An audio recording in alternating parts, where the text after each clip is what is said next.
And the question worth asking is, why? The easy answer is habit, distraction, addiction even. But the real answer is far stranger and far older. The reason you cannot stand being alone, truly alone, with no one and nothing, reaches back hundreds of thousands of years, to a time when being alone was not uncomfortable. It was fatal.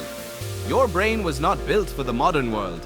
It was built for a world that no longer exists.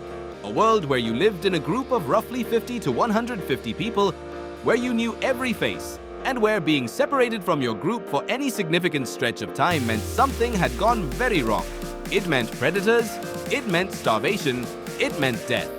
Aloneness was not a mood, it was an emergency signal. Researchers call this the social baseline theory. Your nervous system monitors social proximity.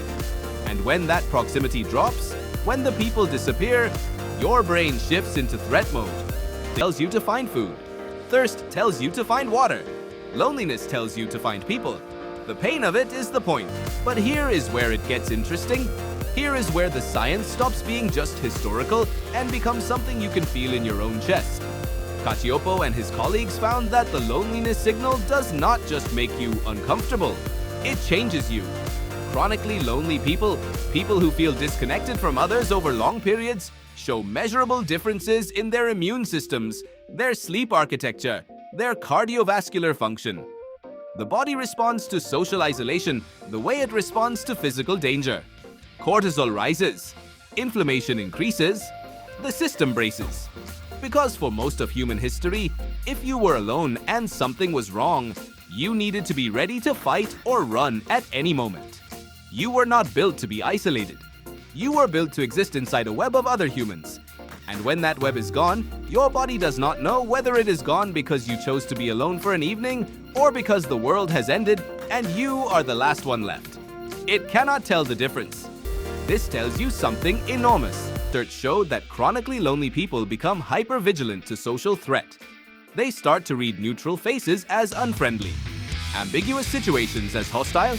They become slowly and without meaning to, harder to connect with, more guarded, more brittle, right at the moment when connection is what they most need. The signal designed to send you back to the group, if ignored long enough, starts to push the group away. This is not a malfunction. This is what happens when ancient software runs without interruption in a world it was never meant to navigate. So what do you do with all of this? The science is not telling you that you are broken.